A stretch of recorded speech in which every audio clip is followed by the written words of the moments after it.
que le demos aliento a que trabajemos en comunidad, en conjunto, nos apoyemos, compartamos los conocimientos que vamos generando en todos los temas de analítica, de ciencia de datos, de la nube y de Python por sobre todo, ¿ya?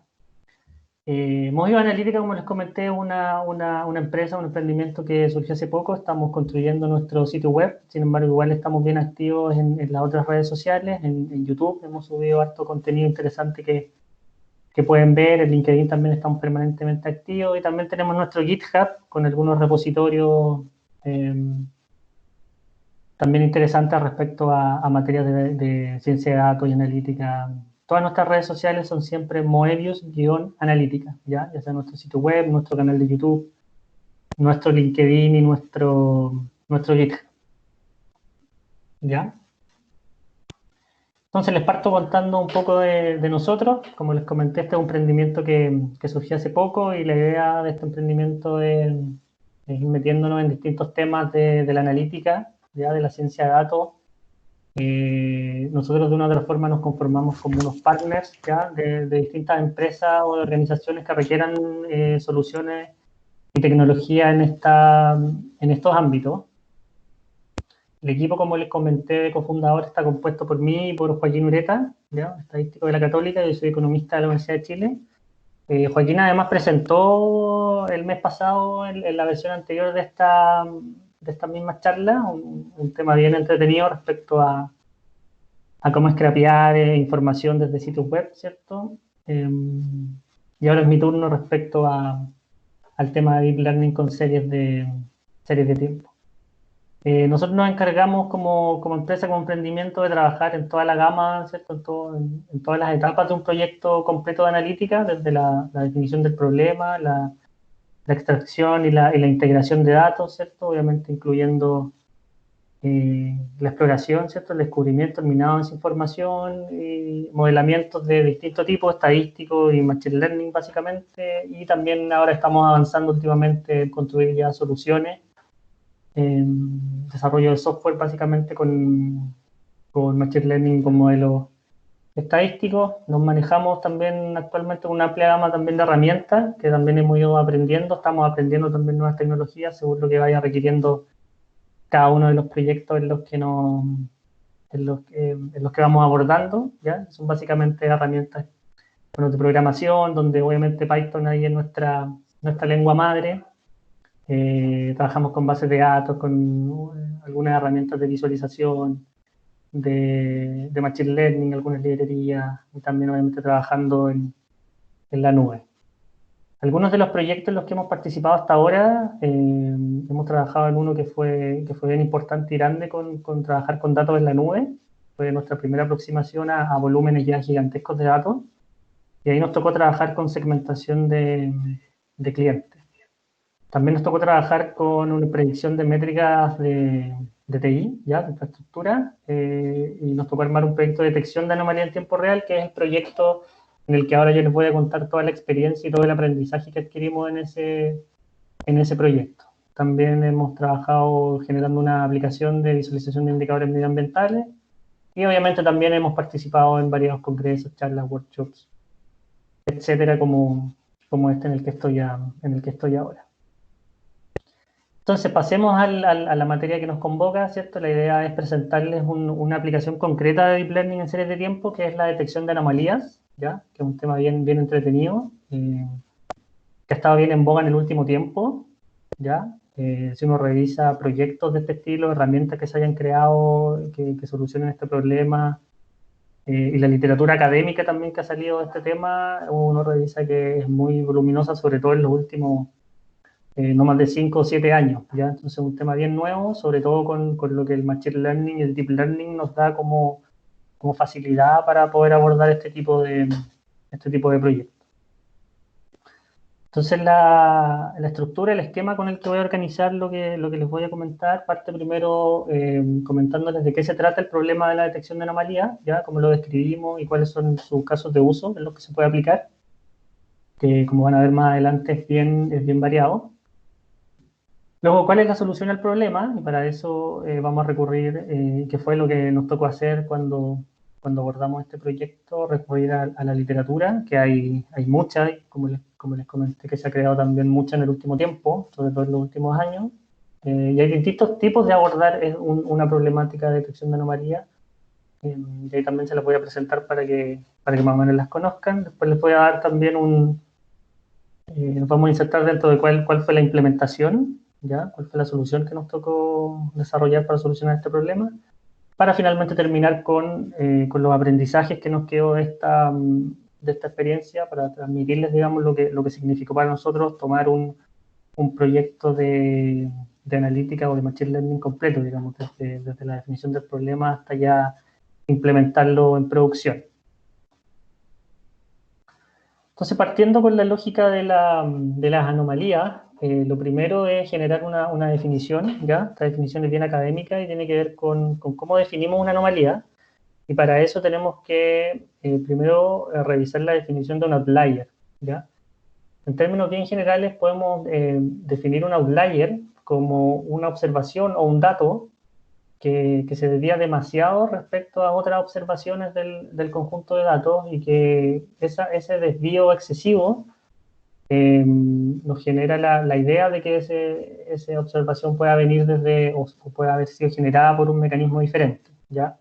Si lo viéramos como también estadísticamente, podríamos decir que esa observación puede provenir de una distribución distinta, ¿ya? A la generalidad de los datos. Igual en términos de la definición de outlier y anomalía no existe plenamente un consenso académico respecto a cuál es la definición. Entonces por eso ahora yo les planteo una definición que es más bien general, pero que permite de una otra forma abordarla según los distintos casos de uso. ¿Ya?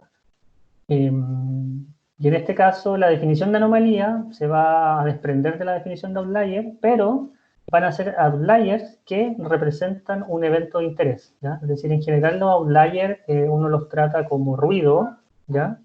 Y que en algunos casos existen varias metodologías como para eliminar ese ruido, ¿cierto? Y para quedarnos como con lo fundamental de los datos. En este caso, para solucionar este problema, lo que nos interesa es precisamente ese outlier. O sea, es el hecho que ocurra un outlier, que existe un dato que se desvía ya del comportamiento, por así decirlo, normal de un conjunto de datos. Eso es un hecho que nos interesa, ¿ya? Ya eso es lo que vamos a llamar anomalía. Y en general en las definiciones de anomalía o de outlier hay dos conceptos o aspectos en común, ¿ya? Lo primero es esto que les mencionaba, que una anomalía siempre se va a comportar distinto respecto a lo general de los datos. Y lo segundo es que en estos conjuntos de datos, la gran mayoría, la gran proporción de los datos se comporta de forma normal, ¿ya?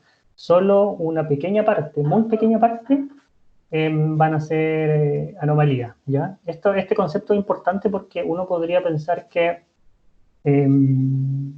si mi problema es detectar anomalías, yo lo podría tratar como un problema de clasificación, por ejemplo, donde tengo dos categorías, sería un dato que es anómalo y un dato que no es anómalo. Sin embargo, como las anomalías se presentan en tan baja proporción dentro de una muestra, es imposible modelarlo como un problema de clasificación, ¿ya? Aun cuando existan mecanismos como para balancear las clases, cuando una clase es muy preponderante, digamos, y la otra participa en muy poca medida en el conjunto de datos, igual esos sobremuestreos o submuestreos no son suficientes como para modelarlo como un problema de clasificación, ¿ya? Entonces después hay que definir cómo sería un detector de anomalías, qué tendría que hacer, qué requisitos tiene que cumplir un detector de anomalías para que nos ayude en nuestro problema.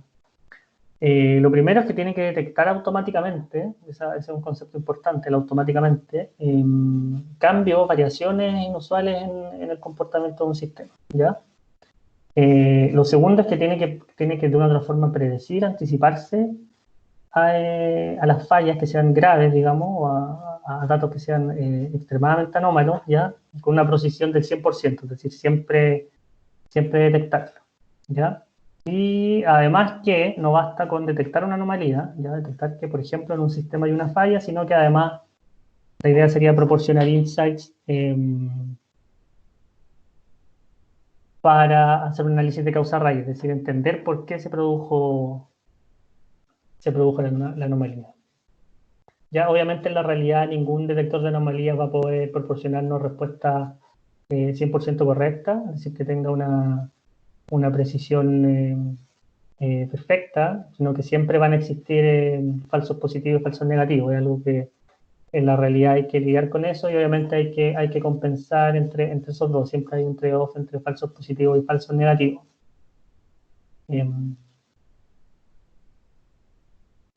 Entonces, ¿cómo definimos el problema? El problema de este proyecto fue básicamente generar alguna metodología, un algoritmo, ¿cierto?, que fuera capaz de identificar puntos de datos, eventos, observaciones que se desvían de este comportamiento normal de un conjunto de datos, que fue la definición que nosotros ocupamos como anomalía. ¿Por qué va a ser importante detectar las anomalías? Porque con esa identificación, un usuario del sistema va a poder generar algún tipo de acción, ya sea para solucionar esa anomalía, si es que significa algún problema, o para identificar su causa, básicamente. Eso es lo importante también de este problema de anomalías, que más que un fin en sí mismo, significa una herramienta que permite también generar otro tipo de acciones en los sistemas.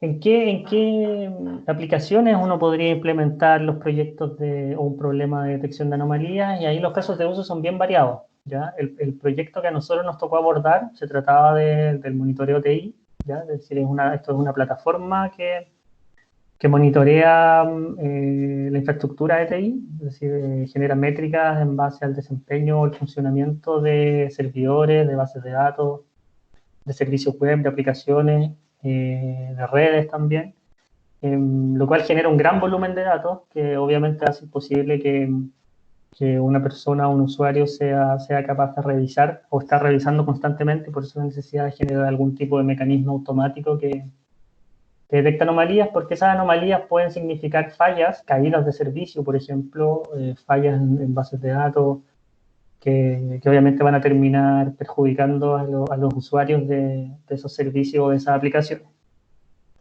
Ya, pero también se ocupa en otros aspectos de TI, por ejemplo, para detectar ataques, ¿ya? O intrusos en redes, cosas por el estilo. También se ocupa para detectar en bases de datos eh, datos que puedan ser muy distintos a lo normal, y que, por ejemplo, se puede pensar que fueron ingresados de forma incorrecta, por ejemplo. Entonces eso sirve como para manejar la calidad de los datos en bases de datos. También se ocupa en la industria en general, por ejemplo, para detectar fallas de maquinarias, por ejemplo. También ayuda en los problemas de mantenimiento predictivo.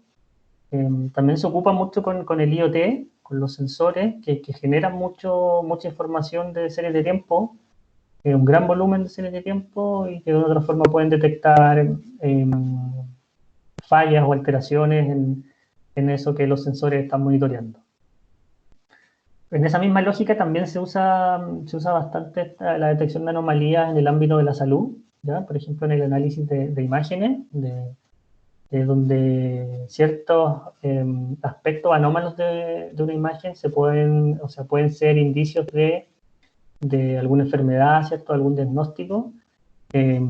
También, obviamente, con todos los dispositivos, ya sea hospitalarios como dispositivos tecnológicos que se usan en los pacientes, que también generan información constante, también se pueden detectar ahí eh, algún tipo de falla o algún tipo de anomalía que esté generando algún problema de salud en alguna persona. También se ocupa en el ámbito financiero para detectar fraudes, por ejemplo, ¿ya? También en los mercados de valores para detectar comportamientos inusuales de algún activo. También se usa para detectar lo que se llama insider trading, ¿cierto? Cuando alguien usa información privilegiada para ganarle a los mercados. Entonces hay una amplia gama de casos de uso donde la detección de anomalías es importante. Pienso también en otros casos como monitorear el tráfico, por ejemplo. También se usa en el ámbito del transporte.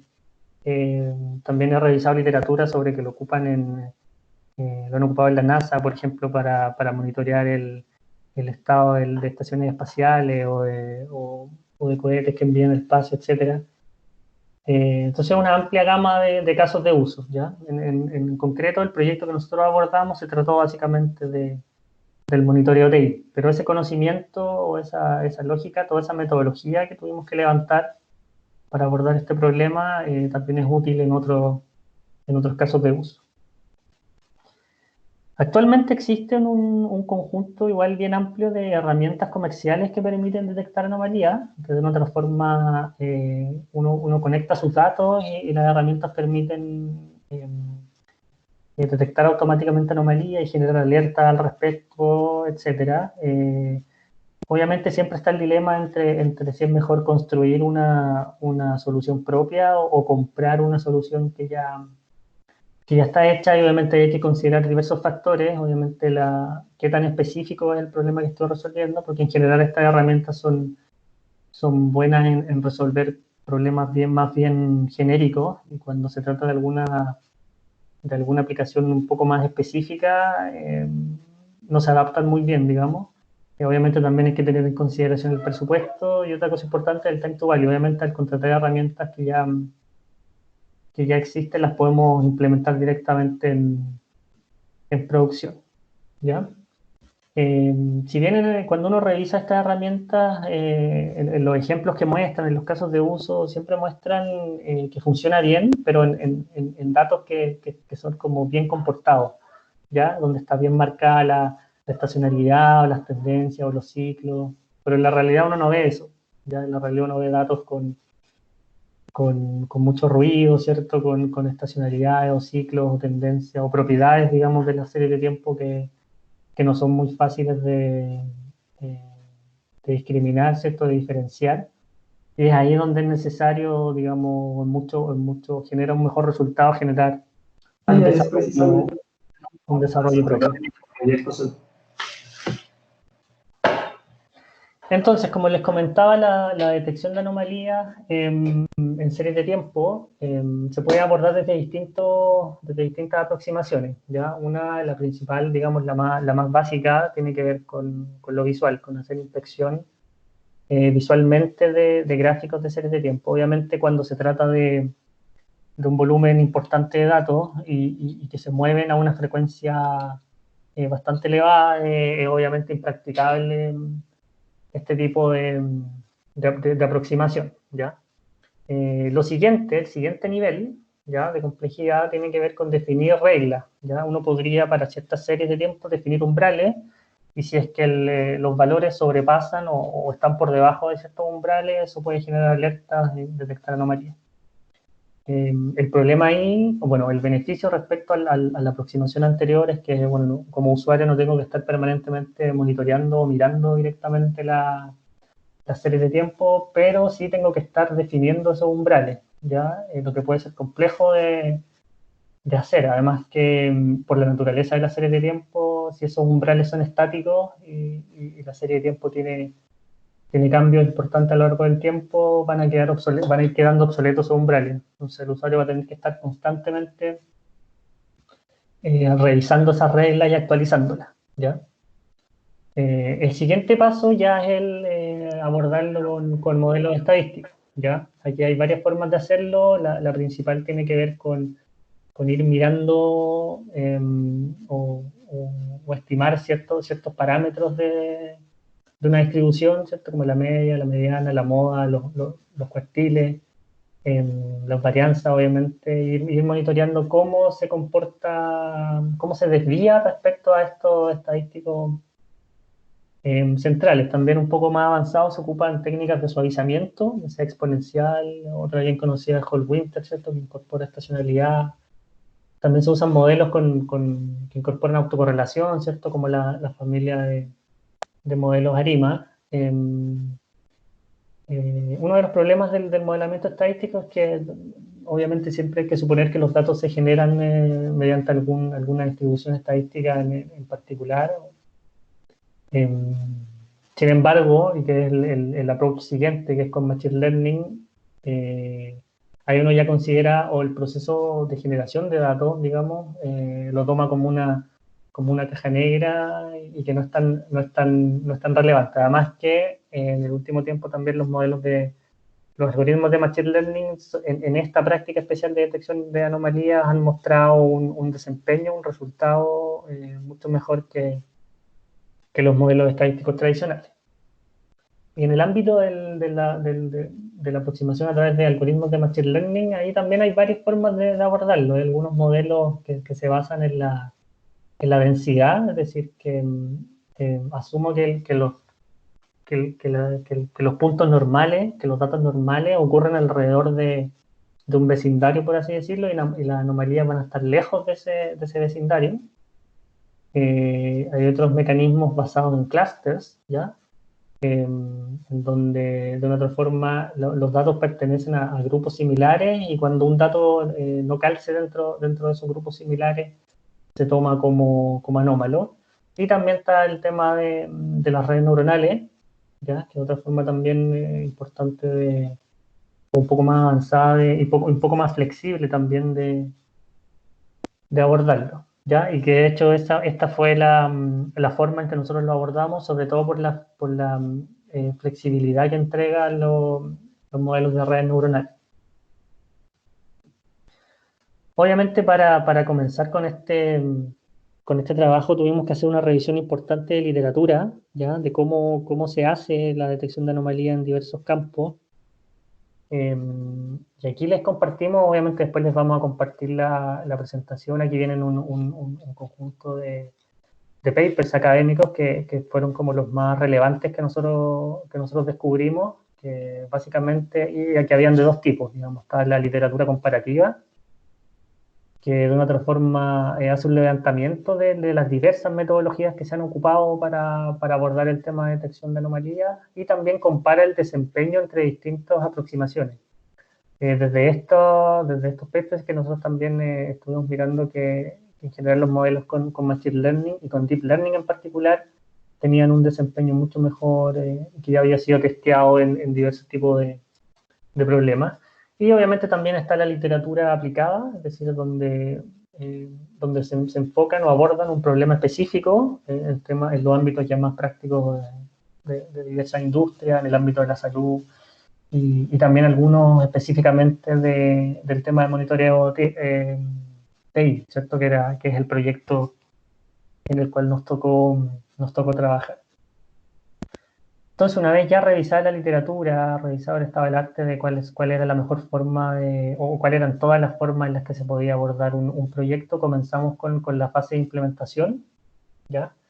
Que obviamente partió con el diseño, que incorpora todo este levantamiento de información de cómo abordar un problema de detección de anomalía. Después incorpora el preprocesamiento, que es importante sobre todo en series de tiempo, ¿ya? Es decir, el preprocesamiento que uno ve o que se hace en general con datos tabulares, por así decirlo, es muy distinto al tipo de preprocesamiento que se requiere para un problema con series de tiempo. Más adelante les voy a mostrar cuáles son esos detalles. Bueno, luego viene el entrenamiento de estas redes neuronales. Obviamente después viene probablemente la fase más importante, que es la evaluación, es decir, medir el desempeño, el resultado de estos modelos, obviamente también ahí comparándolos con algún benchmark, que puede ser alguno de los modelos estadísticos que son más simples de computar, digamos, y también nosotros aquí en este caso lo comparamos eh, con lo que anteriormente tenía esta plataforma para detectar anomalías, que era básicamente un modelo de suavizamiento exponencial.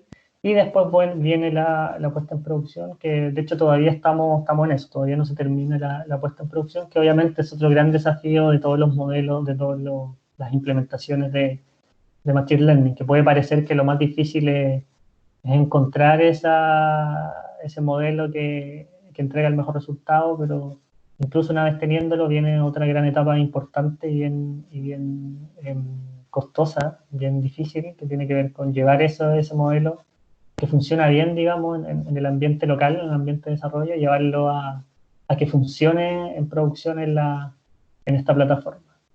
Todo el desarrollo nosotros lo hicimos en Python, ya obviamente porque Python ahí nos da la flexibilidad y un montón de variedad de herramientas con las cuales abordarlo. El tema de las redes neuronales lo abordamos con TensorFlow. Sin embargo, la puesta en producción de este modelo se hizo en Go fundamentalmente porque la plataforma ya estaba construyendo ese lenguaje y obviamente ahí Python lamentablemente tiene algunos temas, sobre todo de velocidad cuando se trata de implementar cosas en Python en producción. Entonces, respecto al algoritmo, hay muchos temas que tratar. Primero, ¿cómo abordamos el tema de detección de anomalías? ¿Va a ser un problema supervisado o va a ser no supervisado? Es decir, tengo las etiquetas de cuándo ocurre una anomalía en mi conjunto de datos, puedo tenerla o no, ¿ya? Obviamente cuando se tienen es mucho más simple y mucho más directo evaluar el resultado del desempeño, pero cuando es no supervisado, es decir, cuando no tengo las etiquetas de cuándo ocurre la anomalía es mucho más complejo. Sin embargo, con la metodología que les voy a comentar un poco más adelante, con el algoritmo que escogimos, las redes neuronales, el problema se resuelve o sea, con una lógica no supervisada. Es decir, que inicialmente no es necesario contar con etiquetas de las anomalías para, para correrlo, ¿ya? Como les comenté, las redes neuronales nos dan mucha flexibilidad en términos de definir cuál va a ser el input y cuál va a ser el output, ¿ya? Uno de los problemas de la mayoría de los modelos estadísticos es que son univariados, es decir, yo puedo detectar las anomalías en una serie, pero cuando tengo series que se relacionan, ¿ya? Que se interrelacionan unas con otras, por ejemplo, como esto se trata de monitorear servidor y cosas por el estilo, en un servidor yo puedo tener métricas como el uso de CPU, el uso de disco, el uso de RAM, ¿cierto? La entrada y salida de datos a través de la red, y obviamente todo eso están relacionados. No podría detectar anomalías solo en el uso de CPU, independientemente del uso de disco, uso de RAM, porque naturalmente están relacionadas porque pertenecen a un mismo servidor. Y los algoritmos de redes neuronales, o sea, fácilmente puedo llevar un modelo univariado a uno multivariado. ¿Ya? Y no solo incorporar las métricas para las que quiero detectar anomalías, sino que también puedo incorporar regresores externos, ¿ya? También se puede incorporar atributos de tiempo, ¿ya? Que también funcionan como regresores, incluso no solo datos numéricos, sino que, por ejemplo, en este caso se puede incorporar la información de logs, ¿cierto? Que es información de texto, que a través de embedding se puede incorporar también a una red neuronal. Y obviamente, como nos da la flexibilidad de modelar el input, también nos da la flexibilidad de modelar el output, en donde no solo detecto anomalías, sino que a la vez el modelo también puede hacer proyecciones hacia adelante, por ejemplo, o predecir. En particular, el modelo de red neuronal que escogimos para hacer la detección de anomalías es el autoencoder, ¿ya? Que les voy a explicar de qué se trata, que básicamente es tomar el input, pasarlo por un filtro que me lleva el input a lo que se llama un espacio latente, ¿ya? Que es un espacio de reducción, perdón, de dimensión más reducida, y luego desde ese espacio de dimensión más reducida reconstruir el input, volver a reconstruir el input, ¿ya? Entonces tiene dos fases, un encoder que se llama, que es el que reduce la dimensionalidad, y un decoder, que es el que reconstruye desde este espacio reducido. Y aquí en este caso el input y el output es el mismo input. Ya, entonces de una otra forma este algoritmo lo que hace es algún tipo de compresión de la señal para eliminar el ruido y quedarse con lo fundamental. ¿Cómo funciona esto para detectar anomalías? Uno supone que el espacio latente es capaz de capturar el comportamiento normal de una serie. Entonces, cuando yo reconstruyo un input que no es anomalía, que es un dato normal, esa reconstrucción va a ser con poca pérdida. Es decir, voy a ser capaz de reconstruir el input con mucha fidelidad. Sin embargo, cuando el dato es anómalo, esa información no va a estar contenida en este espacio latente y por tanto la reconstrucción va a ser con mucha pérdida, es decir, no voy a ser capaz de reconstruir ese input, ¿ya? Y ese error de reconstrucción es lo que uno toma como indicador de una anomalía. En términos del preprocesamiento necesario para trabajar con un modelo de autoencoder, bueno, aquí hay muchos temas que son relevantes. Uno, como se trata de series de tiempo, naturalmente se producen missing values, ¿ya? Hay varias formas de poder solucionarlo. Una es, por ejemplo, rellenar con el último valor conocido, por ejemplo, o hacer algún tipo de extrapolación, ¿ya? Sin embargo, obviamente cualquiera de estas opciones siempre hay que evaluar cómo impactan el desempeño del modelo. Otro tema tiene que ver con cómo, obviamente, como se trata de un modelo de redes neuronales, siempre funciona mejor escalando el input, ¿ya? Llevarlo a una escala un poco más trabajable. Aquí lo más común que se usa es la estandarización, ¿cierto? La normalización. Sin embargo, como se trata de series de tiempo, y si quiero hacer una estandarización, por ejemplo, o restarle la media y dividirlo por la desviación estándar, muchas veces es complejo estimar esa media y esa desviación estándar, ¿ya? Obviamente porque las series pueden ser no estacionarias, es decir, que no necesariamente su media y sus varianzas son constantes en el tiempo. Entonces es importante ahí también destacar esos puntos del escalamiento, que el escalamiento que uno ve en los tutoriales, las guías de cómo hacer, de cómo implementar modelos de Machine Learning o Deep Learning, como que lo pasan por alto esos temas, como que asumen que tomo la media y la varianza del conjunto de entrenamiento y con eso está resuelto el problema, pero en la práctica es mucho más complejo eso. De hecho, en este ámbito también encontramos un mecanismo que permite que el escalamiento se inserte dentro de la red, es decir, que el escalamiento también se aprenda durante el entrenamiento, ¿ya? Lo cual obviamente facilita que la implementación de este algoritmo sea mucho más automática, ¿ya? También el preprocesamiento puede incluir una serie de transformaciones que tengamos que hacer en la serie de tiempo, como para quitarle la estacionalidad, quitarle las tendencias, o en el caso que las series sean no estacionarias, es decir, que sean más, que no se comporten de la misma forma a lo largo del tiempo. Sin embargo, obviamente todo ese tipo de transformaciones, la idea es no aplicarlas porque si esto va a ser un algoritmo, digamos, que funcione de manera automática, la idea obviamente no es que tengamos que estar constantemente revisando, porque eso al final del día se transforman en hiperparámetros del modelo. Y una de las ventajas del autoencoder y de las redes neuronales en particular es que debería de una otra forma capturar el funcionamiento de la estacionalidad o de las tendencias de una serie de tiempo. Es decir, que podría no ser requisito que uno pase una serie totalmente limpia, ¿ya?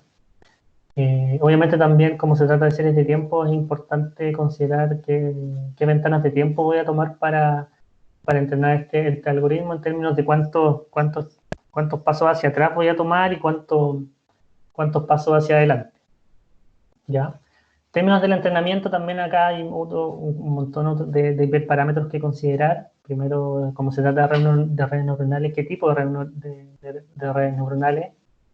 Como se trata de series de tiempo, las más usadas en este caso es la LSTM, ¿cierto? Un tipo de red neuronal recurrente, pero también se pueden usar las convolutivas, que en general se usan más para temas de imágenes, pero que igual en series de tiempo han mostrado buenos resultados y de hecho convergen un poco más rápido que las LSTM, son un poco más simples en términos de parámetros y cosas por el estilo. Y también otro montón de hiperparámetros que considerar que no son parte del entrenamiento, como definir la cantidad de neuronas, la cantidad de capas, las funciones de activación, qué tanto voy a comprimir este espacio latente, ¿cierto? Este filtro del autoencoder, qué optimizador uso, qué funciones de pérdida, etcétera. Todo eso es un trabajo eh, bien intenso, digamos. Y después viene la parte más importante, que hay que evaluar el desempeño de este algoritmo. Como les comenté, la forma como el autoencoder trata de reconstruir el input de una serie de tiempo, lo que uno mide es el error de reconstrucción, ya es la diferencia entre el input original y el output, que es una reconstrucción de ese input. Y con ese error de reconstrucción uno puede crear lo que se llama, o construir un anomaly score, es decir, un puntaje de anomalía, y obviamente después definir un umbral, y con eso uno puede decir si el score de anomalía de un punto, de un dato, supera cierto umbral, entonces lo identifico como anomalía, ¿ya? Y en la evaluación obviamente lo más importante es revisar este dilema que yo les comentaba entre falsos positivos y falsos negativos, que también es una decisión de uno en ese sentido, que es más importante, digamos, alertar de una anomalía cuando en verdad no lo es, o que el algoritmo deje pasar anomalías, ¿ya? Eso igual es un trade-off que en algunos casos es difícil de balancear, ¿ya? Las métricas que ocupamos, ¿ya? Para la evaluación la precisión, ¿cierto? Y el recall, que tienen que ver con los falsos positivos y los falsos negativos, ¿ya? El F1, que es una relación entre la precisión y el recall. El AUC, ¿cierto? El área bajo la curva, ¿ya? Que es una mejor forma de modelar en el caso de las anomalías. Y otra métrica interesante que encontramos, que se llama el Numenta Anomaly Score, que de otra forma amplía lo que miden las otras métricas, porque también promueve que las anomalías se detecten antes de tiempo, ¿ya? Por ejemplo, todas las otras métricas solo evalúan que la detección de la anomalía sea justo cuando ocurre la anomalía, ¿ya? Sin embargo, esta otra métrica también incorpora el hecho de que o promueve, genera un incentivo a que el algoritmo detecte de forma temprana las anomalías antes de que ocurra, ¿ya?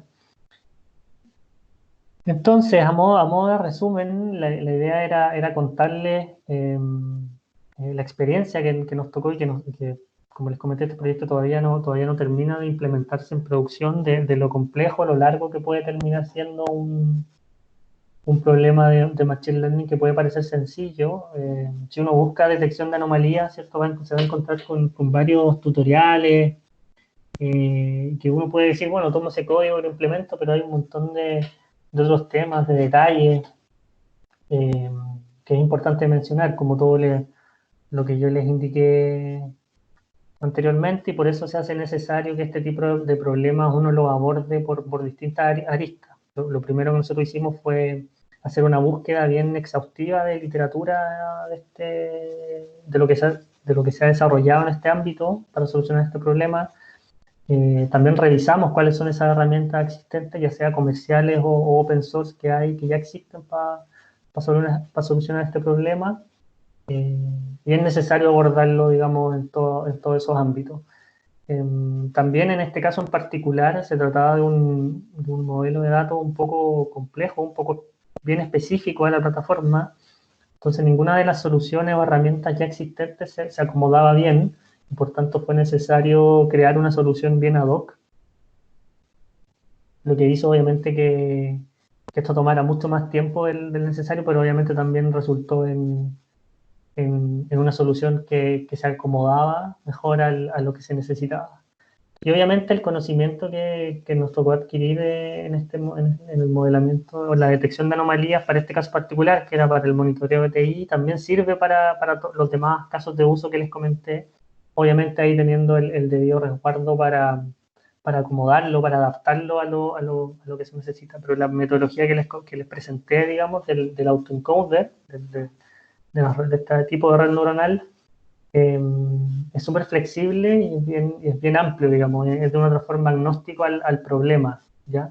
No es que este tipo de modelo sirva para detectar anomalías en el monitoreo de infraestructura de TI, sino que sirve para detectar anomalías. Eh, por tanto, podría funcionar en los variados casos de uso eh, que existan, ¿ya? Y otra cosa también es, bueno, obviamente lo complejo que ha sido abordar un proyecto de Machine Learning desde su inicio hasta su fin, incluyendo la etapa de llevarlo a producción, que en muchos casos es como una parte que está más bien escondida. Siempre lo que uno ve, los cursos, las guías, los tutoriales, siempre llegan hasta la etapa en que se desarrolla un modelo y encontrar cómo ponerlo en producción es bien complejo y nosotros también estamos todavía en eso. Como les comenté, el proyecto aún no termina su fase de producción, así que seguimos aprendiendo. Obviamente, como se tratan de series de tiempo, seguimos testeando el desempeño del algoritmo con nuevos datos, porque es un proceso que tiene que ser necesariamente permanente e iterativo. También para que esta presentación no se quede solo en lo metodológico, pronto tenemos la idea de subir a nuestro GitHub un repositorio de libre acceso también para todos ustedes, para que esta metodología, que es bien general, como les digo, que puede funcionar también para otros casos de uso, esté ahí disponible para que ustedes la puedan revisar y la puedan usar eh, para distintos casos de uso. Obviamente también si tienen ahí alguna idea de algún proyecto que pueda surgir con este tipo de metodología, estamos, como les comenté, bien activos en las redes sociales, LinkedIn, en GitHub, en YouTube, en un conjunto de comunidades, siempre nos pueden contactar también, obviamente, a través de Carlos, ¿cierto? A través de esta comunidad. Y eso, así que muchas gracias por la oportunidad de presentar este interesante tema de la detección de anomalías. Muchas gracias a ti, JP, Juan Pablo. Buena presentación. Y ahora pasemos a las preguntas. ¿Ya? Bueno, hay unas poquitas preguntas y la primera que hace Mauricio Romero es la siguiente y dice: ¿qué pasa cuando el autoencoder es lo suficientemente potente para reconstruir incluso datos normales? Sí, no entiendo muy bien la pregunta. Ahí la lógica del autoencoder es que es capaz de reconstruir bien los datos que son normales, ¿ya? Es el supuesto que hay detrás, ¿ya? El autoencoder haría bien eso, reconstruir los datos normales. Y en el caso de los datos anormales, es donde el autoencoder no va a ser capaz de reconstruirlo, y por tanto ahí se va a generar un error de reconstrucción que nos va a servir para calcular un puntaje de anomalía y con eso identificarla. Uh-huh. Sí. Bueno, ahí Mauricio nos decía que se refería a los datos anormales. Quizás ahí le contestaste de todas formas. Claro. Sí. Y lo otro, una pregunta de Mario, Sí. que dice: de no hacerlo con redes neuronales, ¿qué alternativa tomarías?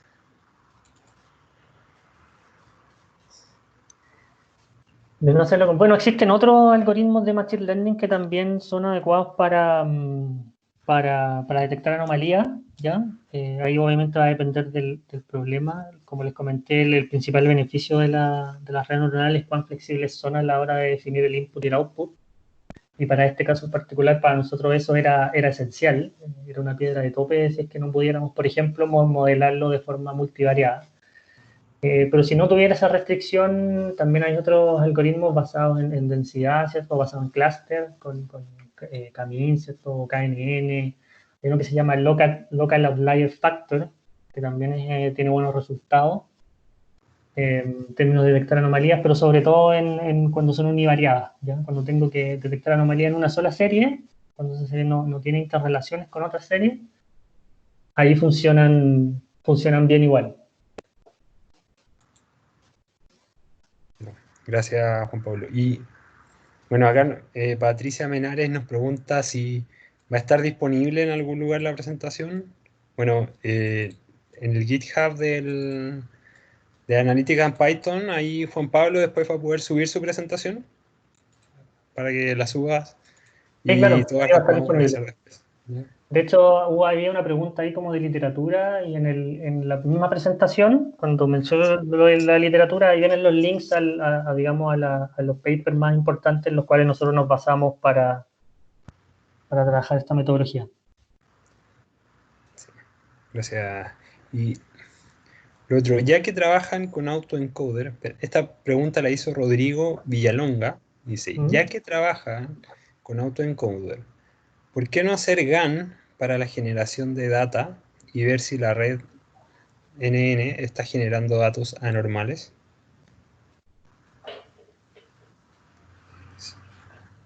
Si la red neuronal. Sí, no entiendo la pregunta. ¿Con qué fin ocuparía? ¿Rodrigo? Claro, porque un autoencoder también se puede ocupar para generar datos. O sea, Sí. desde ese espacio latente, ese espacio de dimensión más reducida, y bueno, yo podría simular datos ahí y generar nuevos outputs, digamos, en vez de reconstruir un input. Eh, Y pero Rodrigo no Villalonga, si es aplicaría que quieres denunciar tu pregunta. Aló, no sé si me escuchan. Sí, perfecto.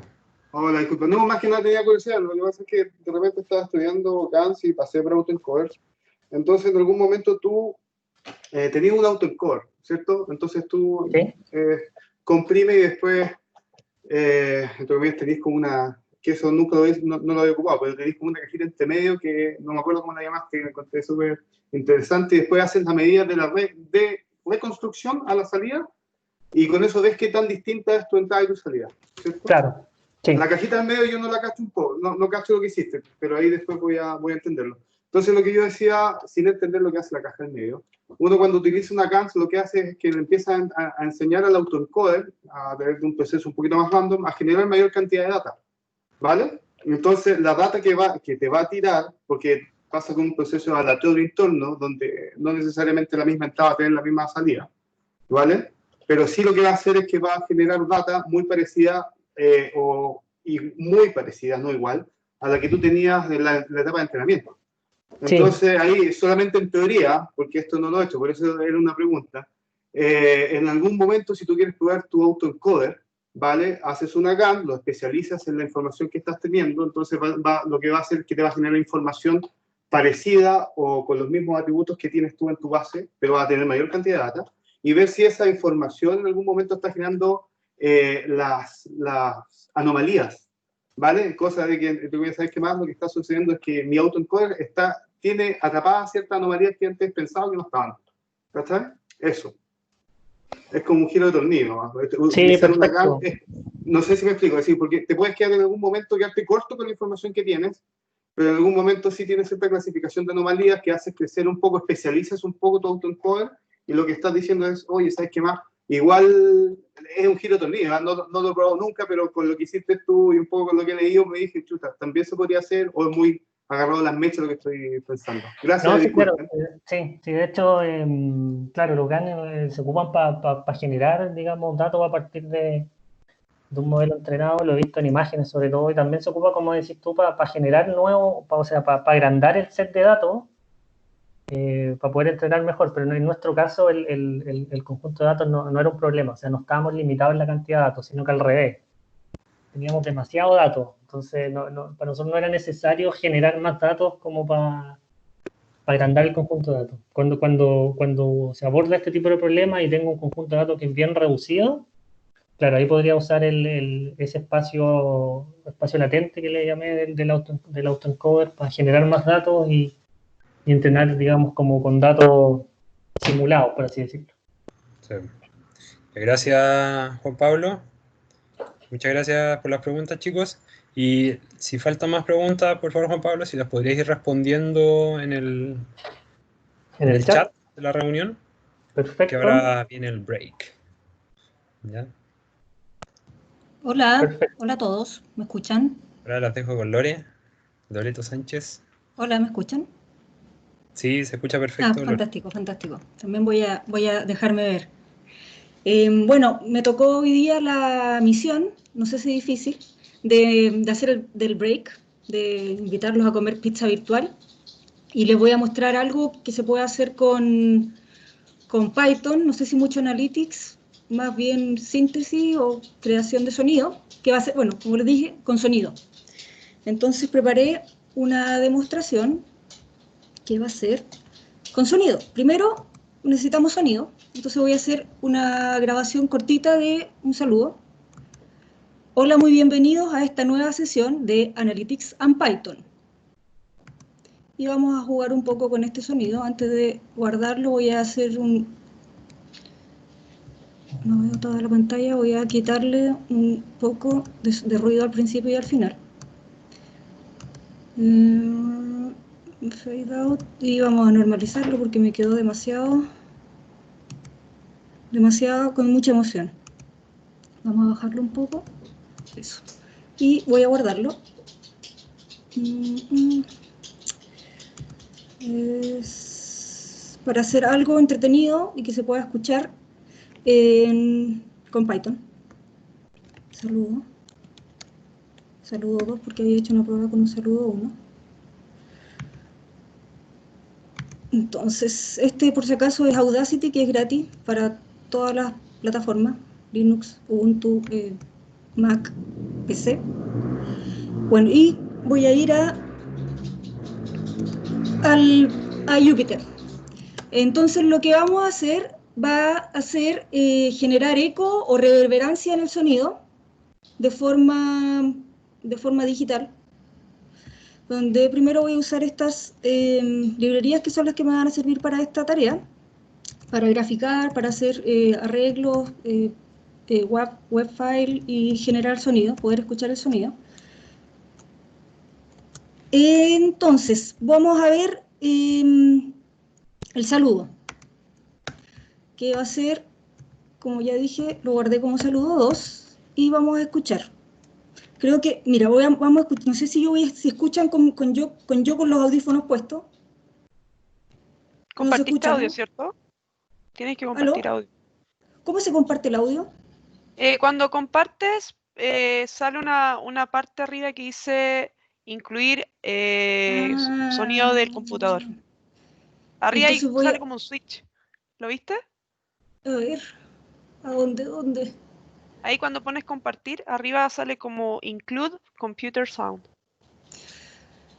No me aparece porque estoy en Ubuntu, no sé si No, Ubuntu pero igual. es por la aplicación.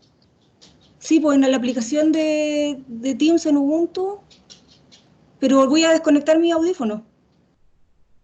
Ya. Si es que no se puede, ya me ha tocado desconectar mi audífono.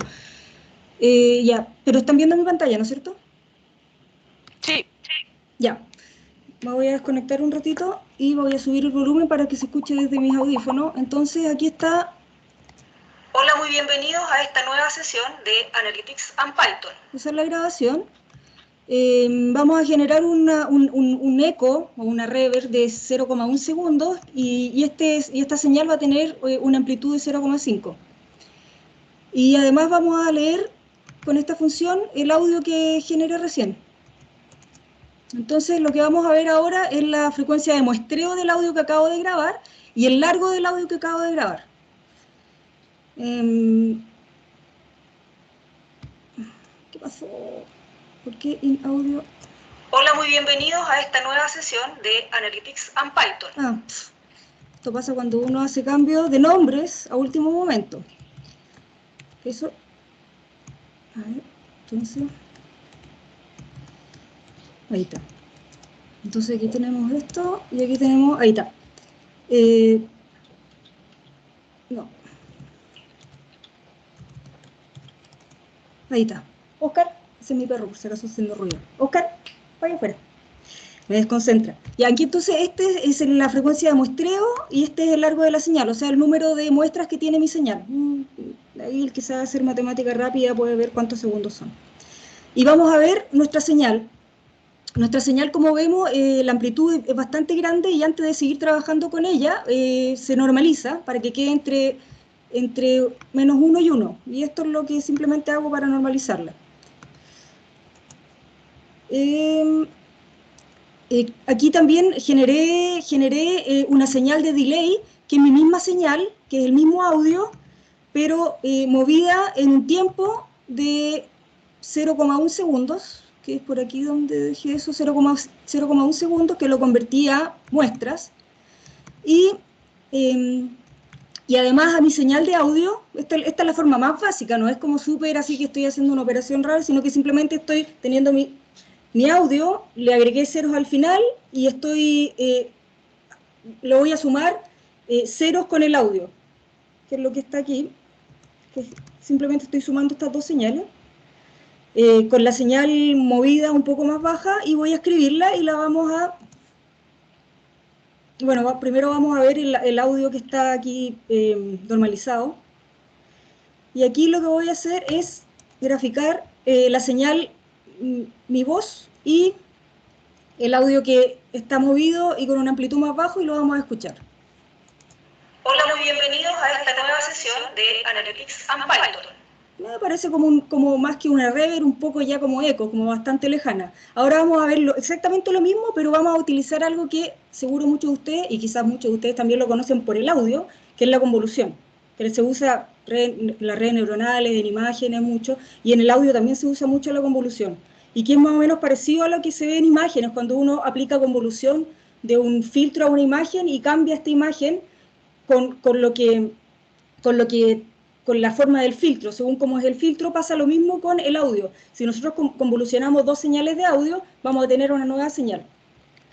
Entonces lo que vamos a hacer ahora es crear una señal nueva que se va a llamar, en vez de sumar esta señal que es la señal movida en el tiempo con delay, yo voy a generar una señal que se llama respuesta de impulso, que va a ser un 1, bueno, aquí vamos a ver, aquí vamos a graficar. Bien, esta es la señal, es 0 en todo el largo, excepto que es 1 al principio y 0,5 al final, y voy a hacer una convolución con mi audio.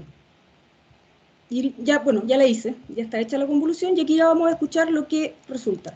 Hola, muy bienvenidos a esta nueva sesión de Analytics and Python. Y es lo mismo que se hizo anteriormente. Y ahora, para hacerlo aún más choro, más choro, está bien la palabra, todos me entendieron.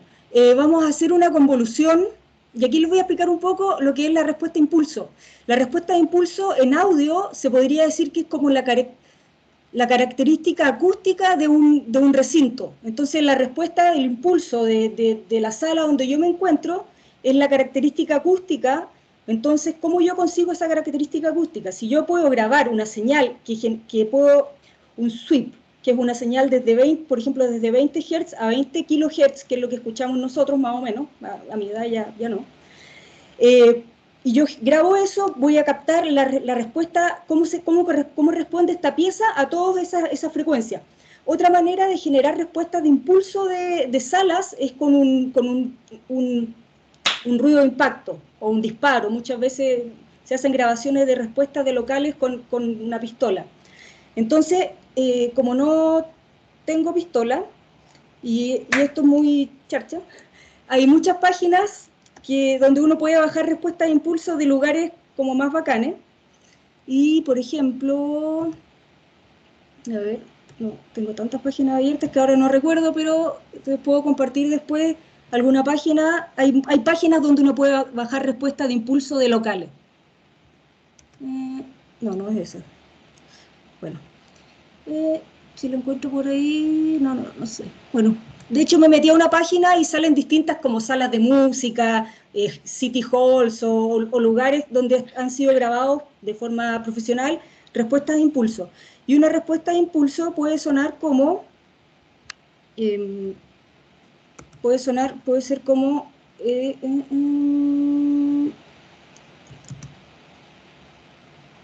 no escucharon nada, así que casi no se escucha.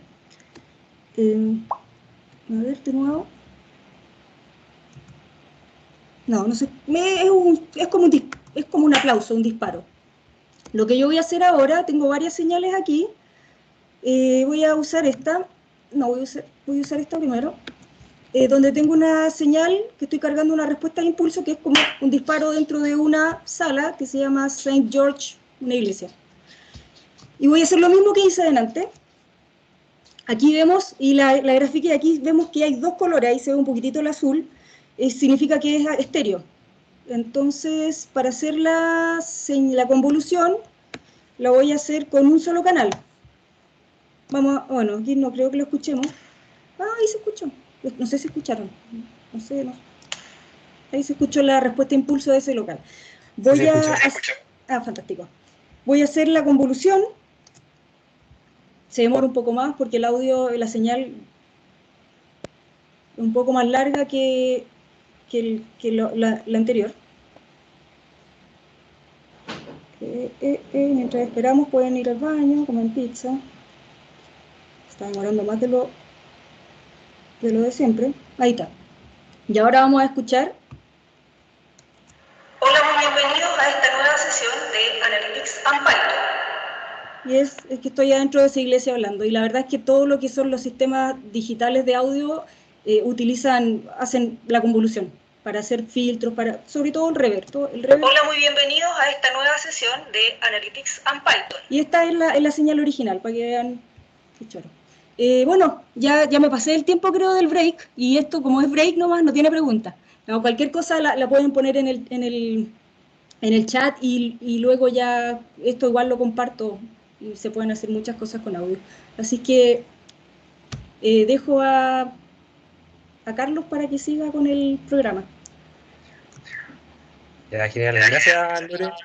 Estuvo buenísima la presentación, muy rapidita. Quizás en una de esas nos podría presentar algo más extenso. Sí, lo puedo hacer. Se nota que es tu pasión, así que estuvo muy buena. Y ahora nos debería presentar Víctor. Víctor, no sé si podrías... Hola, Carlos. Listo. Hola. Bueno, Víctor también trabaja en Microsoft y nos va a presentar sobre cómo hacer bots en una hora. Su presentación se llama Bots in an Hour. Si puedes ya compartir tu pantalla.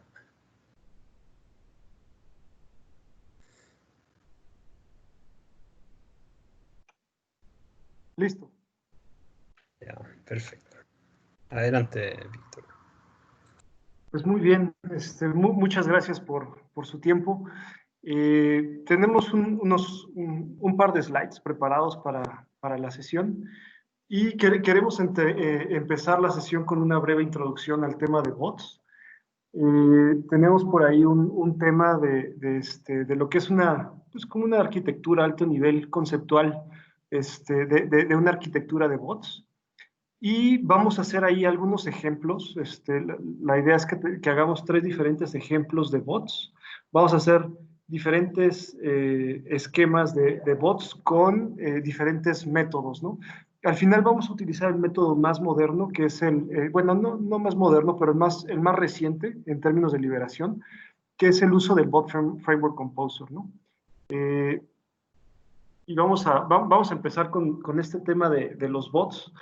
En términos generales, pues, ¿qué nos permite un bot?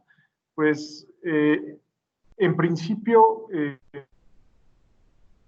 nos permite ejecutar alguna una o más tareas de manera automatizada, ¿no? Nos van a permitir poder ejecutar diferentes tareas de manera automatizada. Nos permiten también utilizar las conversaciones como un medio de contacto para la interacción con otras personas o con otras máquinas incluso. Y lo podemos enfocar tanto al trabajo o a la interacción con clientes o colaboradores en la organización, ¿no? Tiene diferentes esquemas de aplicación. Y lo que estamos viendo a continuación es, pues básicamente lo que es una solución completa en términos de bots en la plataforma de Azure, ¿no? Por un lado, bueno, pues lo primero que tenemos es un esquema de interacción con los usuarios. Vamos a tener diferentes esquemas de interacción. Los usuarios van a poder interactuar con texto, van a poder interactuar incluso con voz, con este tipo de herramientas, o incluso con imágenes, ¿no? Hay diferentes esquemas en los que puede interactuar el usuario. Y adicionalmente, pues también lo puede hacer por diferentes canales, ¿no? Aquí tenemos Cortana, tenemos Teams, tenemos Skype, Slack y algunos diferentes canales o medios de contacto para hacer las interacciones.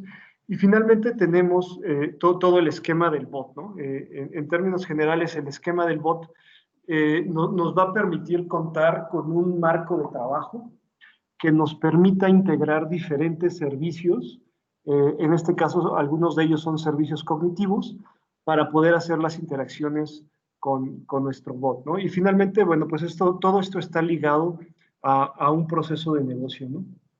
En términos generales, pues la idea de estos bots es que los especialicemos en una tarea en particular, ¿no? Que, por ejemplo, hoy vamos a estar elaborando por ahí algunos bots. En particular, vamos a hacer un bot que va a ser capaz de contestar preguntas y respuestas de una manera muy, muy sencilla. Y la idea es que podamos tener un ecosistema de bots y que podamos reutilizar esas habilidades que tienen los bots, ¿no? Imaginemos que hoy vamos a hacer un ejemplo donde interactuemos con un bot que sabe contestar preguntas asociadas a un tema en particular de Azure, ¿no? Podríamos decir, pero también podríamos hacer otro bot que sabe contestar preguntas de Windows, ¿no? Y digamos que esas son las habilidades de esos bots, ¿no? En algún momento de la vida, pues nos va a interesar poder hacer que esas habilidades sean reutilizadas, tal vez por un bot que está a un nivel superior de ellos, ¿no? Y esos skills o esas habilidades, pues las podemos estar reutilizando con estos bots, ¿no? Y la idea, bueno, generalmente cuando los diseñamos es mantenerlos pues, lo más simples y lo más sencillos posibles, ¿no? Y después irlos haciendo cada vez más complejos, sumando la suma de las habilidades que tienen todos estos bots, ¿no? Bien, hay algunos de las capacidades en términos de inteligencia que pueden tener estos bots cuando sumamos servicios cognitivos a la interacción en términos del lenguaje de estos bots. Pues es la capacidad de hacer búsquedas, por ejemplo, en Bing, o poder tomar audio y procesar ese audio de alguna u otra forma. Poder interactuar con bases de conocimiento que estén basadas en preguntas y respuestas, básicamente. Poder hacer también esquemas de traducción y incluso poder entender intenciones, ¿no?, asociadas a lo que están haciendo, a lo que están escribiendo los usuarios, ¿no? Bueno, finalmente también tienen la capacidad de poderse integrar con servicios web, ¿no?, con servicios externos. Por ahí en la documentación, tal vez un poquito más adelante, cuando les comparta el tema del Bot Framework Composer, les podemos compartir un ejemplo que hay de la interacción del Bot Framework o de estos bots con un servicio web para hacer el pronóstico del tiempo, ¿no? Básicamente ese es un ejemplo donde básicamente lo que hacemos es enviarle un código postal al bot en una conversación. El bot es capaz de identificar ese código postal y a partir de ese código postal lanza una invocación a un servicio web que nos entrega cuál es el clima en el código postal que le estamos pasando al bot, ¿no? Es un ejemplo muy sencillo, pero nos permite entender el potencial que pueden tener este tipo de herramientas, ¿no? Y sin más por el momento, en términos de presentación, vamos a movernos al tema de una pequeña, unas cuantas demos de cómo típicamente trabajamos con estos esquemas de bots a manera de introducción y cómo podemos desarrollar de una manera más sencilla y gráfica desde la perspectiva del Bot Framework, ¿no? Composer. Vamos a empezar con cómo trabajaríamos o cómo desarrollaríamos un proyecto de cero de un bot. Aquí voy a empezar, pues incluso con el grupo de recursos. Vamos a crear un grupo de recursos aquí en Azure. Vamos a ponerle a este grupo de recursos Meetup Analytics and Python, ¿no? Poner nada más Analytics and Python y vamos a poner el prefijo bot, ¿no? Vamos a dejar bot ahí. Esto lo vamos a configurar en WestUS y con eso vamos a crear un grupo de recursos rapidísimo, ¿no? Tenemos aquí nuestro grupo de recursos. Típicamente lo que hacemos a continuación es agregar un elemento, un componente. Aquí vamos a escribir webbot.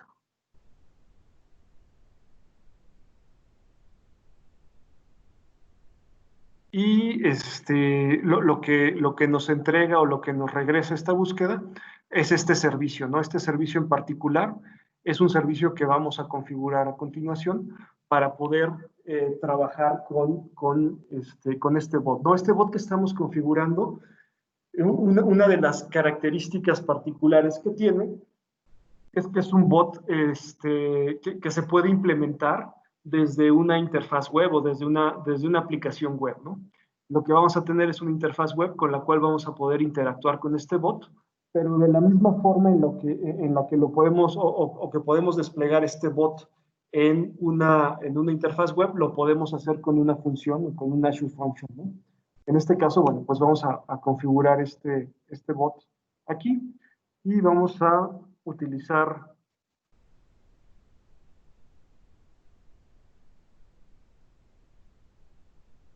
la nomenclatura que venimos utilizando para identificar el nombre del bot. Vamos a configurar este bot en el grupo de recursos que seleccionamos hace un minuto. El lugar donde vamos a implementar este bot es en el mismo data center, en el oeste de Estados Unidos, que implementamos el grupo de recursos. Y a continuación aquí tenemos una plantilla, ¿no? Tenemos diferentes plantillas que podemos utilizar para poder interactuar con estos bots. En particular, vamos a utilizar una plantilla que lo que nos va a permitir es, en lo que le escribamos al bot, el bot nos lo va a regresar como una respuesta, ¿no? Es el ejemplo más básico de lo que podemos hacer con este bot. Este bot lo vamos a implementar con C#, pero también lo podríamos implementar con Node.js o incluso con Python, ¿no? El bot framework permite la implementación con diferentes lenguajes. En este caso, en particular, para este esquema de plantilla, vamos a utilizar el EcoBot, ¿no? Vamos a decir, ok, ya tenemos esta plantilla. Asociado a esto, como vamos a implementarlo como si fuera una aplicación web, lo que nos pide es un servidor de aplicaciones web. Vamos a crear uno nuevo y lo vamos a dejar también en el mismo data center que tenemos, que es el West US 2, ¿no? Vamos a decirle OK. Tenemos adicional a todo esto habilitado un componente que se llama Application Insights, que nos va a permitir estar logueando las actividades que tiene este log, y básicamente las conversaciones que tengamos con este bot las podemos ir almacenando o monitoreando con este Application Insights. Así es que lo vamos a configurar también como parte de la implementación de este bot, y vamos a seleccionar de la misma forma West US 2 como el data center en el cual queremos que esto sea implementado, ¿no? Simplemente le damos crear, y a continuación, pues lo que vamos a tener, o con lo que nos vamos a quedar, pues es con el grupo de recursos, más bien con todos los recursos asociados a este bot, ¿no? Y con eso, bueno, pues ya tenemos una primer plantilla de un bot, que lo único que va a hacer este bot es lo que le escribamos, lo va a contestar de regreso, ¿no? Tal vez no sea muy funcional, pero vamos a empezar a hacer cosas un poquito más funcionales conforme avancemos, ¿no? Vamos a darle un minuto a que termine esta implementación del bot, y en lo que termina, vamos a abrir una interfaz más, que es el Q&A.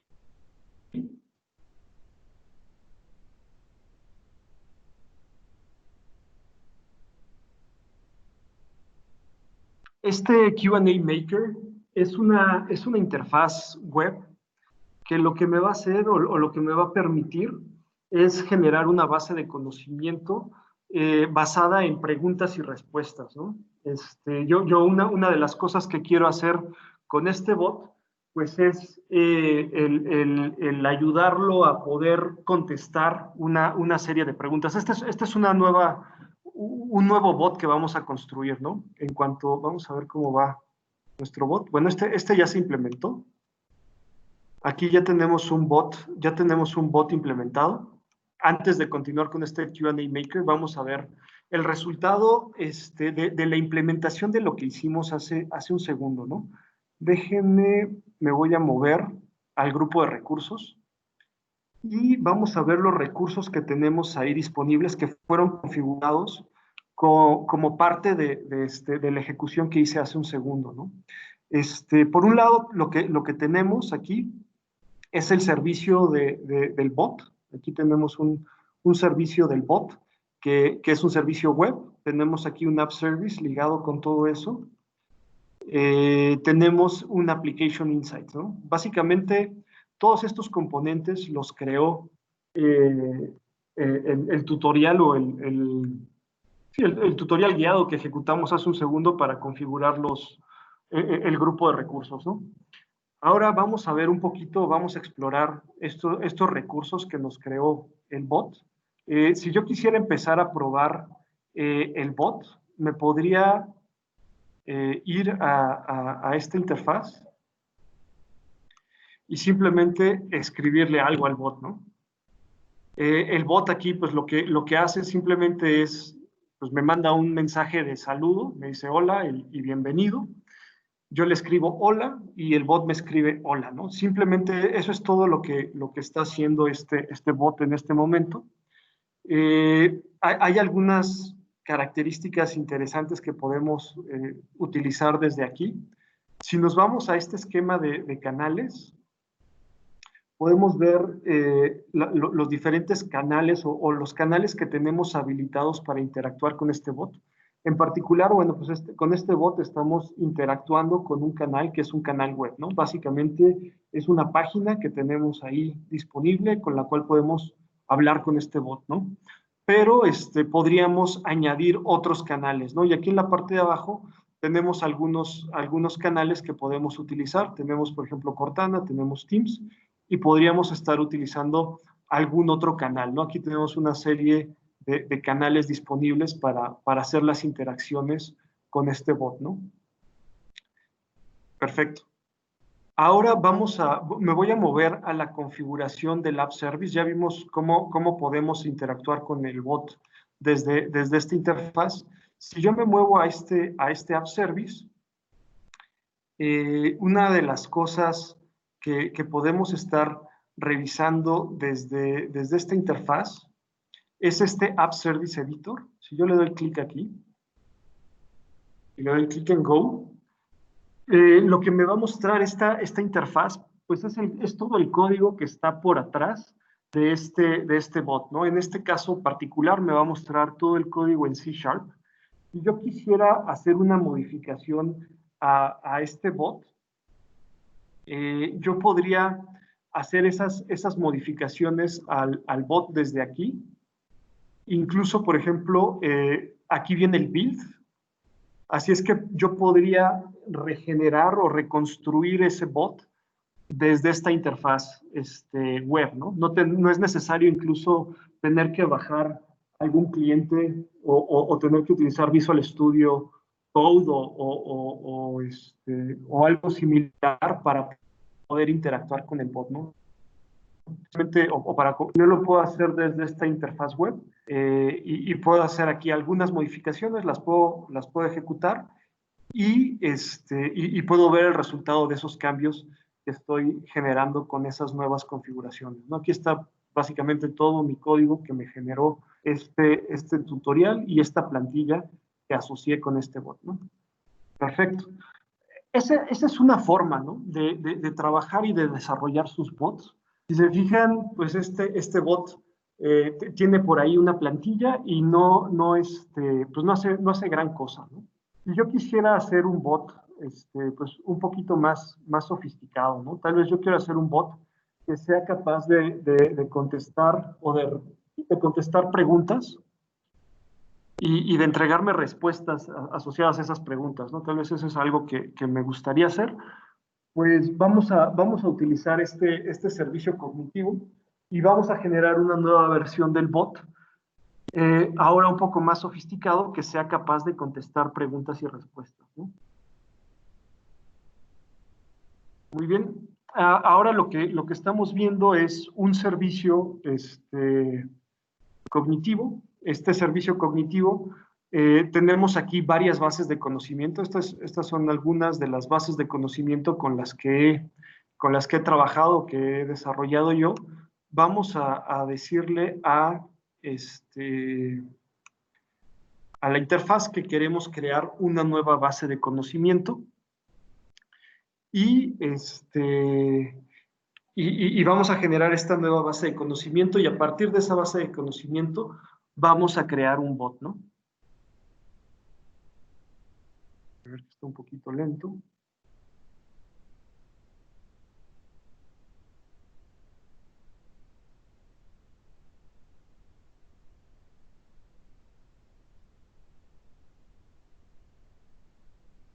Create Knowledge Base. Ok, perfecto. Ya estamos aquí en crear una base de conocimiento.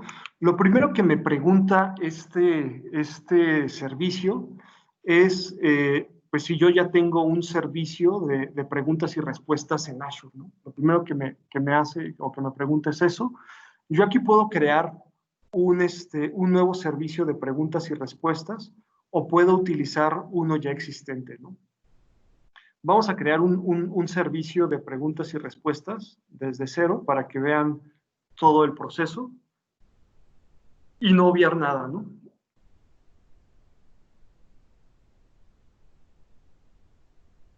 Perfecto. Me está pidiendo mi suscripción. Vamos a darle una suscripción. Vamos a decirle que queremos un nuevo grupo de recursos. Vamos a ponerle Meetup, Analytics and Python. Y vamos a ponerle Q&A. Perfecto. De la misma forma como lo hicimos en ocasiones anteriores, vamos a utilizar el data center de West US para estos fines. Vamos a escribirle un nombre al grupo o al recurso del Q&A, al servicio de Q&A. Analytics en Python.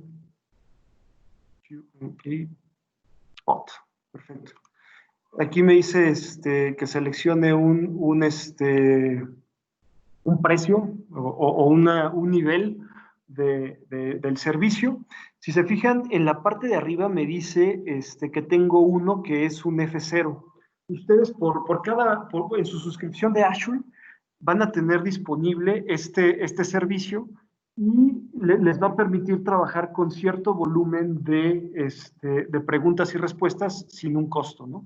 Yo aquí voy a configurar, como ya tengo uno configurado en mi suscripción, voy a utilizar el estándar, que me va a generar ahí un costo de $10 al mes. Y vamos a configurar también el data center, donde queremos que sea desplegado mi base de conocimiento de preguntas y respuestas. Seleccionar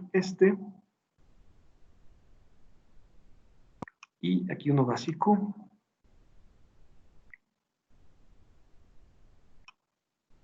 Igual, de la misma forma me está pidiendo una aplicación, un servidor de aplicación web. Vamos a crear un servicio de aplicación web. Vamos a decirle que igual sea en West US y vamos a habilitar el tema de Application Insights para todo el tema de telemetría en torno al bot. Y vamos a crear este servicio cognitivo con todas estas características, ¿no? Y una vez que lo tengamos listo y lo tengamos disponible, vamos a generar nuestra base de conocimiento.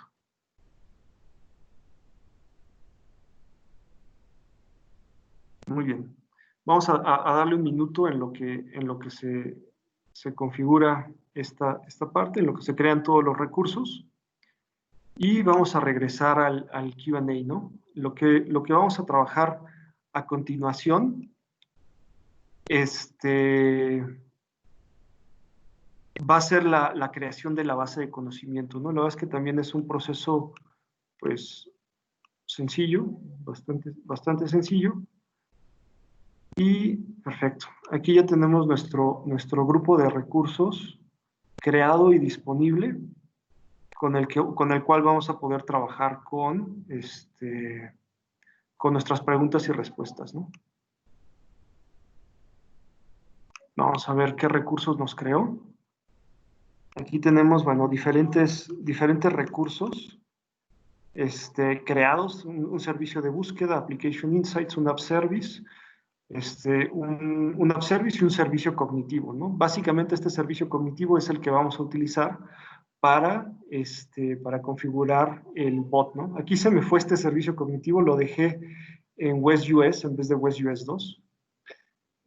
Les recomiendo que aquí sean consistentes con el data center para evitar temas de transferencia de datos entre data centers innecesarios, ¿no? Pero bueno, vamos a continuar con este tema. Vamos a darle un refresh. Vamos a refrescar esta.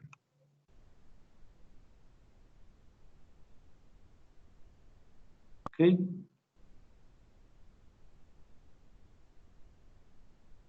Y bueno, vamos a utilizar uno de los servicios que tenemos aquí.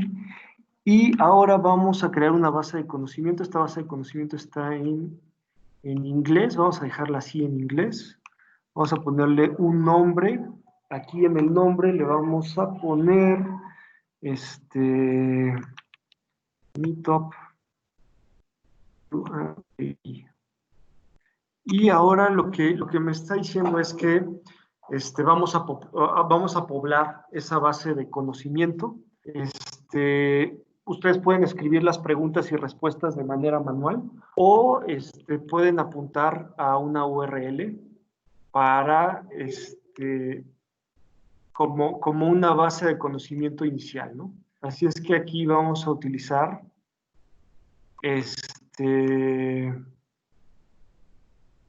esa base de conocimiento inicial con esta URL que tenemos aquí. No es más que las preguntas y respuestas del Bot Framework, ¿no? Es una URL que tiene las preguntas y respuestas del Bot Framework en este formato. O sea, tenemos este formato y vamos a utilizar eso para generar esta base de conocimiento, ¿no? Vamos a crearla.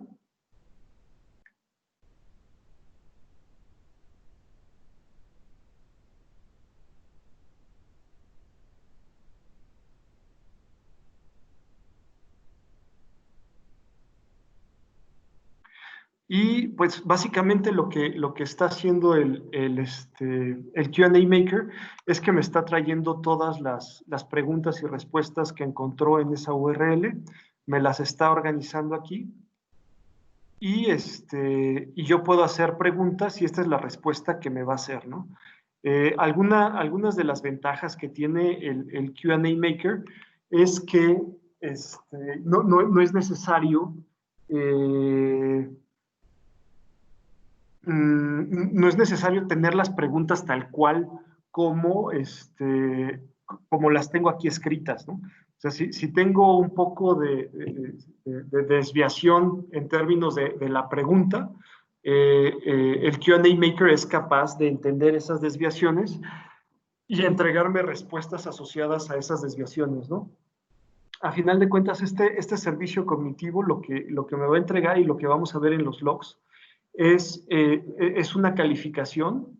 Cuando yo hago una pregunta, me va a evaluar esa pregunta y va a ver si es capaz de responder esa pregunta con las respuestas que tiene en su base de conocimiento. Y si me puede contestar, me contesta esa pregunta y me da el score asociado a la respuesta que me está entregando el bot, ¿no?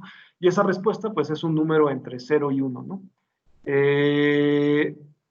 Asociado a esto, pues también yo puedo configurar la capacidad que va a tener o la asertividad que va a tener el bot cuando hace esas respuestas. Yo puedo decirle al bot que si la respuesta es con un 0.7 de probabilidad de ser una respuesta correcta, entonces que no me regrese esa respuesta, ¿no? Que simplemente me diga pues que no puedo trabajar esa respuesta y tal vez que me refiera con un humano o algo por el estilo que me pueda contestar mis preguntas, ¿no? Todo eso lo puedo configurar o lo puedo desarrollar desde el Bot Framework y desde el Q&A Maker, ¿no? Ahora, pues vamos a hacer aquí una prueba rápida de cómo sería una interacción con esto.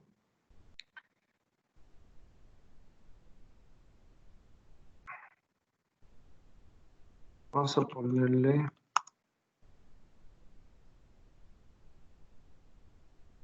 Vamos a preguntarle qué es el Bot Framework, ¿no?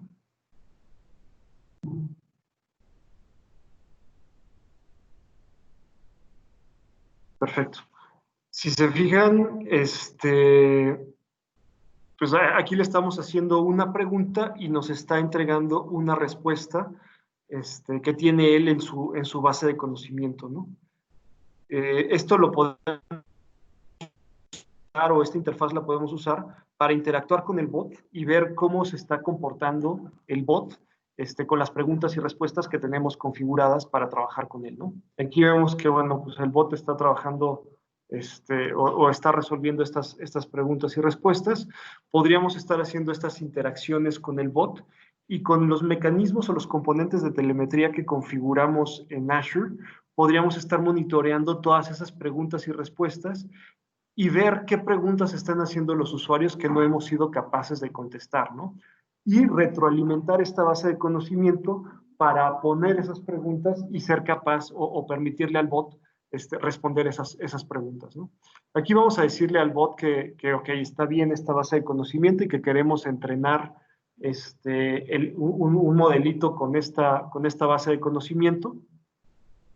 Y una vez que tengamos este entrenamiento, podemos publicar esta base de conocimiento, la publicamos, y una vez publicada, vamos a poder crear un bot con esto, ¿no?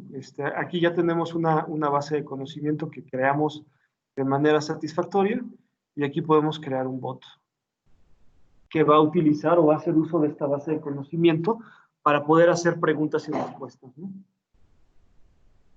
Me voy a ir un poquito rápido porque ya estamos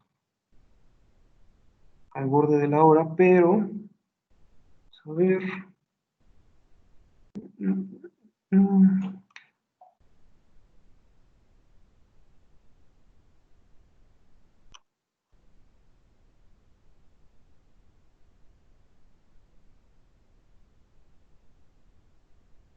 Aquí vamos a seleccionar y básicamente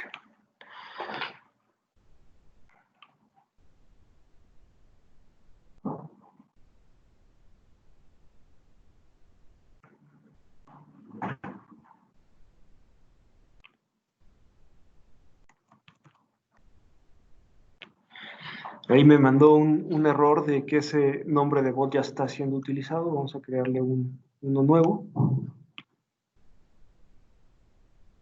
Y creamos un bot con esta base de conocimiento como interfaz para contestar preguntas y respuestas, ¿no?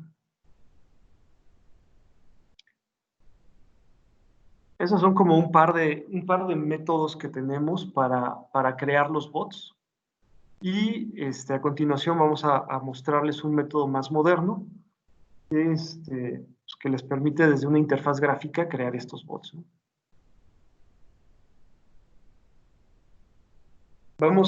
Para adelantar un poco, vamos a esperar que se concluya la creación de este bot y les voy a enseñar este Bot Framework Composer. Pues es una interfaz gráfica que nos va a permitir desarrollar nuestros bots y crearlos desde esta interfaz gráfica, ¿no? Sin tener mucho más que hacer, que arrastrar una serie de cajas y de elementos, configurarlos y poder trabajar con estos bots, ¿no? De este lado, me parece que ya se configuró el bot. Ya terminamos de implementar este bot. Ya lo tenemos disponible desde aquí.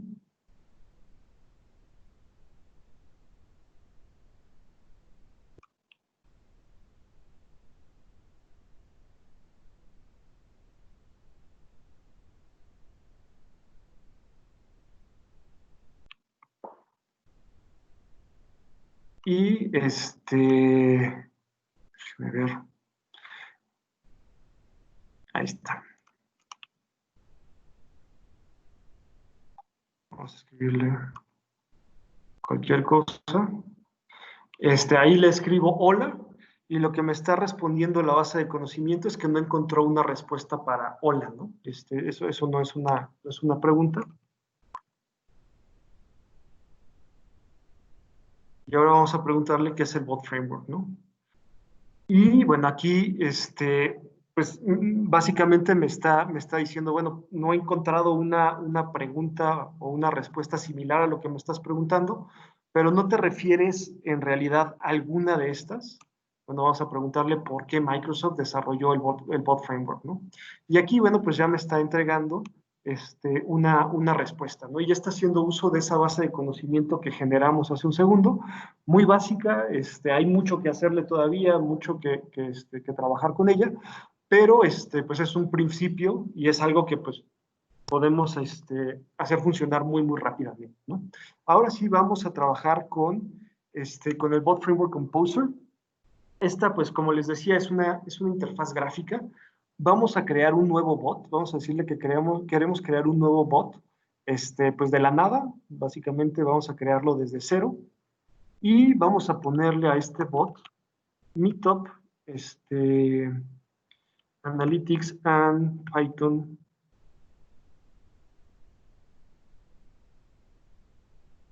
Y listo. Perfecto. Ahora lo que tenemos de este lado, pues básicamente es esta interfaz gráfica que tiene diferentes menús que nos van a permitir desarrollar nuestro bot y tener un control absoluto de ese bot, desde esta interfaz de desarrollo, ¿no?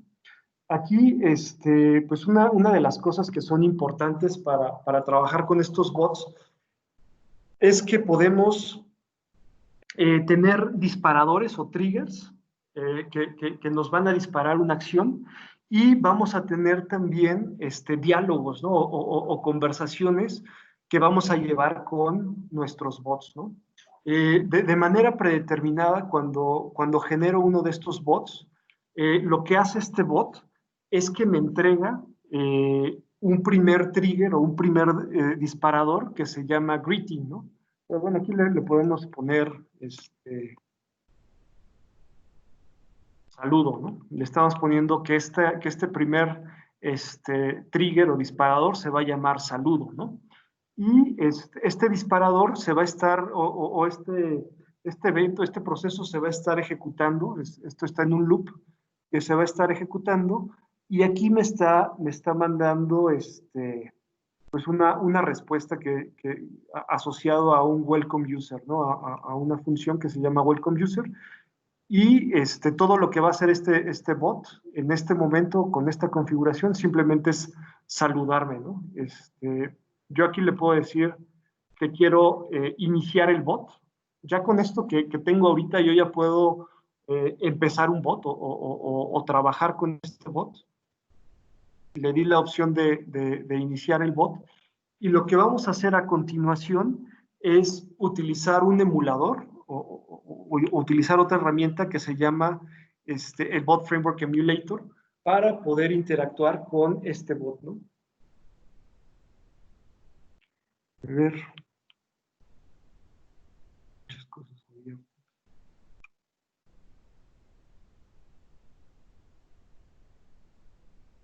Creo que me tocó un Murphy, se congeló esto. Vamos a cerrarlo y vamos a volverlo a abrir. Ah, no, miren, y se asustó. Claro, como que se asustó. Ya está. Lo amenacé con eliminarlo de la memoria, pero ya me dejó trabajar. Le estoy diciendo aquí que quiero probarlo en el emulador. Aquí estoy diciéndole que lo quiero probar en el emulador. Si quieren, igual les vamos a dejar las ligas para que puedan descargar el Composer y que puedan descargar el emulador del Bot Framework. En la parte de abajo tenemos aquí nuestro emulador y aquí nos manda un mensaje predeterminado, ¿no? Y nos dice, hola, bienvenido al bot vacío, ¿no? Al Bot Framework vacío, ¿no? Ok, pues la verdad es que no nos dice mucho eso. Si yo aquí le pongo hola, pues el bot no hace absolutamente nada.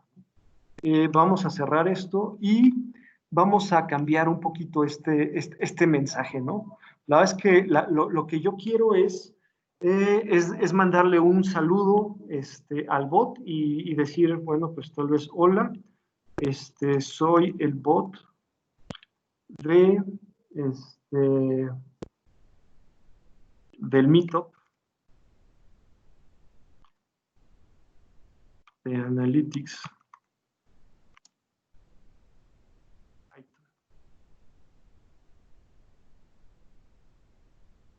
Y yo quiero tener tal vez dos mensajes alternativos, ¿no? Quiero que el bot me salude de esa forma, o le puedo decir un mensaje alternativo.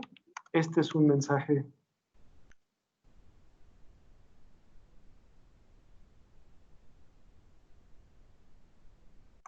alternativo. Me puedes hacer preguntas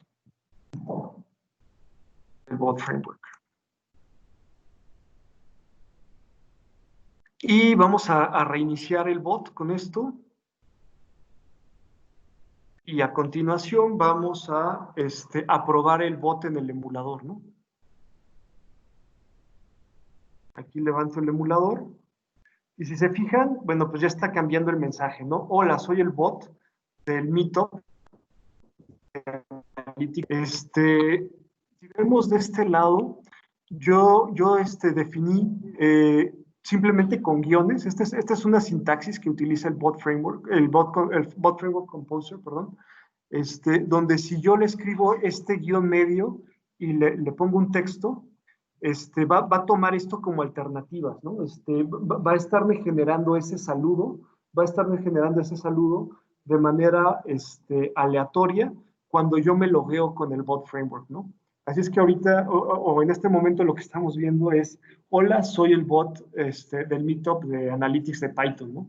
Pero si le digo que quiero reiniciar esta conversación, vamos a ver. Este es un mensaje alternativo, ¿no? Me puedes hacer preguntas del bot framework, ¿no? Vamos a corregir ese error de dedo. Pero bueno, aquí ya estamos viendo cómo podemos empezar a interactuar con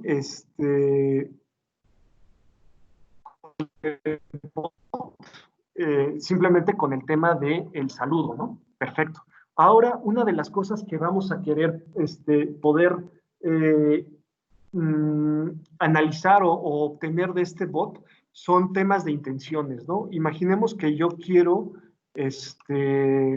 tachar una intención de que el usuario lo que quiere hacer o lo que está buscando son resolver preguntas, ¿no? O cancelar o tal vez ayuda, ¿no?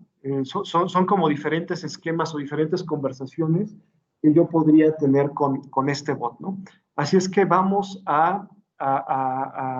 desde aquí, desde donde estamos en Meetup bot, vamos a decirle que queremos trabajar con un esquema que nos permita identificar expresiones regulares y vamos a crear un nuevo disparador, un nuevo trigger. Y este trigger lo que nos va a hacer es que cuando estemos en la conversación, en el momento en el que alguien escriba, por ejemplo, vamos a ponerle pregunta,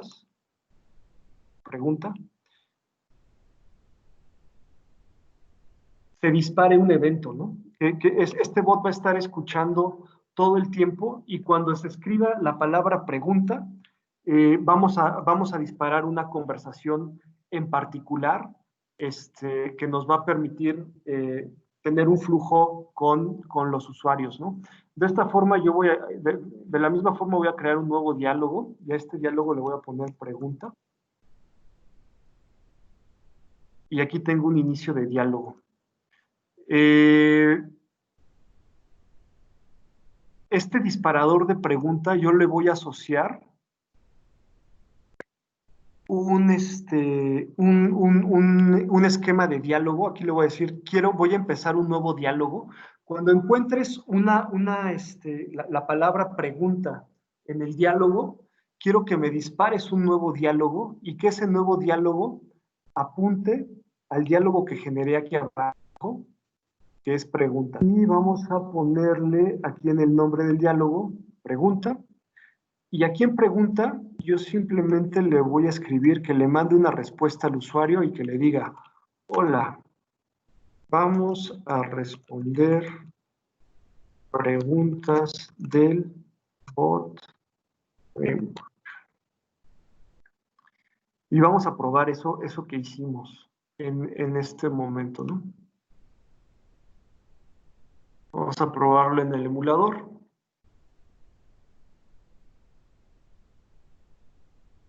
Y bueno, este es un mensaje alternativo, puedes hacer preguntas. Ok, vamos a decirle hola, ¿cómo estás? Y el bot no me contesta nada, ¿no? Pero si le escribo pregunta, aquí se está yendo a ese diálogo alternativo que yo definí hace un segundo, ¿no? Y dice, bueno, pues hola, vamos a responder preguntas. Así es que con esto yo ya estoy generando un nuevo diálogo. Yo estoy, al principio lo que hago es iniciar un diálogo con el usuario donde lo estoy saludando, ¿no?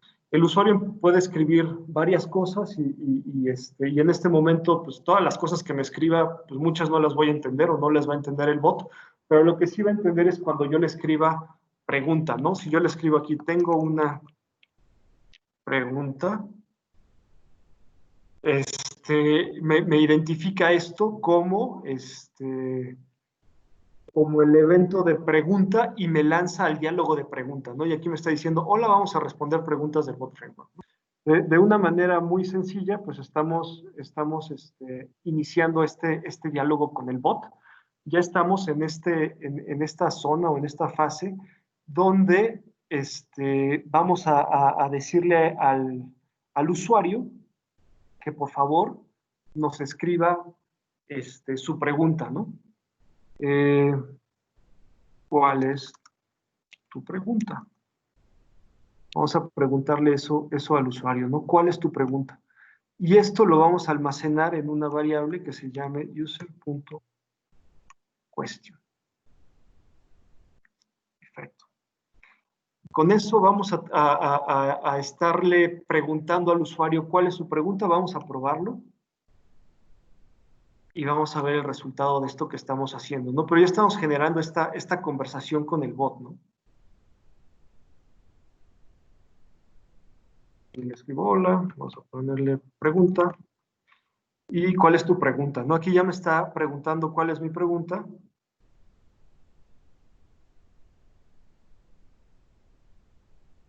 Y yo aquí le estoy preguntando qué es el bot framework, ¿no? En este momento todavía no está haciendo nada el bot porque lo tenemos configurado para que no haga gran cosa, ¿no? Pero vamos a configurarlo para que interactúe con un servicio. Y lo vamos a hacer que interactúe con un servicio de preguntas y respuestas.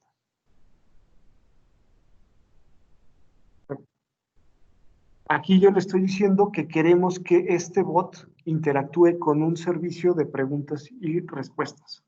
Ahora lo que vamos a hacer es que nos vamos a ir a Azure, al servicio de preguntas y respuestas.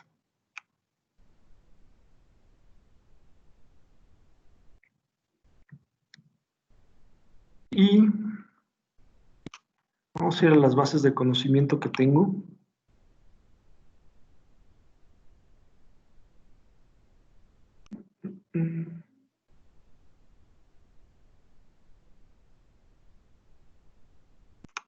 Vamos a seleccionar esta. Esta es una serie de preguntas que yo hice, y tengo aquí un par de preguntas. Tengo este par de preguntas con las que entrené esta base de conocimiento. Lo que hicimos a continuación fue igual entrenar y publicar este modelo. Yo me voy a ir a esta opción donde dice settings, más bien, porque esta es una base de conocimientos que ya tengo publicada, y voy a obtener un par de cosas de aquí, ¿no? Voy a obtener esto, que es el ID de mi base de conocimiento, y lo voy a poner en settings de mi bot. Y aquí en la parte de abajo, este bot va a hacer uso de una serie de recursos, ¿no? Y entre esos recursos vamos a tener un recurso de preguntas y respuestas, que está aquí. Aquí lo que me está preguntando el bot es, bueno, tú te quieres conectar a un servicio de preguntas y respuestas, ¿cuál es el ID de ese servicio, no? Yo le estoy dando el ID del servicio. Otra de las cosas que me pide, ¿cuál es el endpoint? Voy a copiar este endpoint y se lo voy a pegar aquí en la configuración del bot, y finalmente me pide el hostname, que es toda esta URL que tengo ahí, ¿no? Y listo. Básicamente con eso vamos a poder configurar este bot para que haga preguntas y respuestas y que apunte a una base de conocimiento en particular que configuramos, ¿no? Con esto vamos a probar el bot del emulador.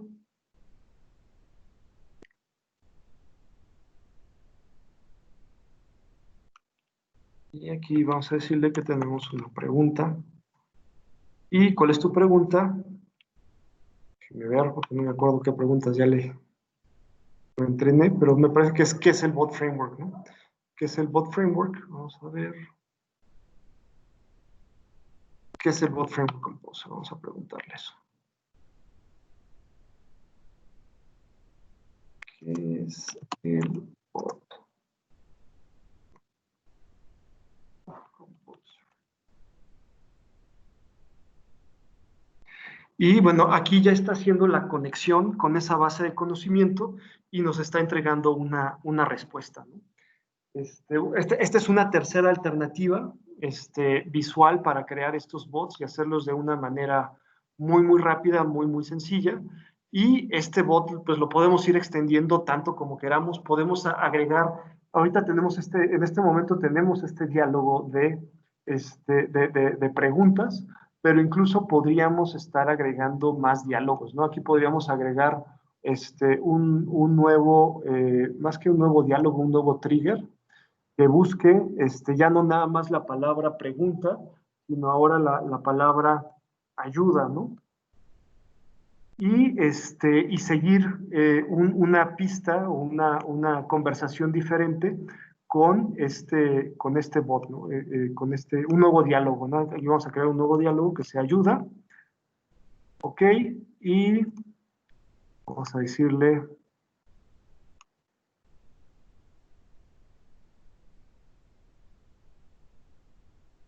Bienvenido a la ayuda del bot.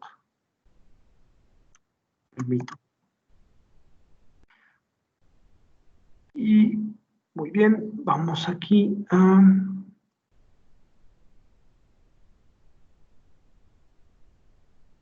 pregunta, perdón, ayuda, y vamos a asociar a este flujo, lo vamos a asociar con un nuevo diálogo, que es el diálogo de ayuda, ¿no? Y ese diálogo de ayuda, pues simplemente nos va a responder o nos va a enviar un mensaje y ya está, ¿no? Y bueno, con esto, pues la idea es que les demos pues una pequeña introducción al bot Framework Composer, que puedan ver más o menos cómo pueden ustedes estar estableciendo y desarrollando estos flujos de conversación con los bots desde una interfaz gráfica. Y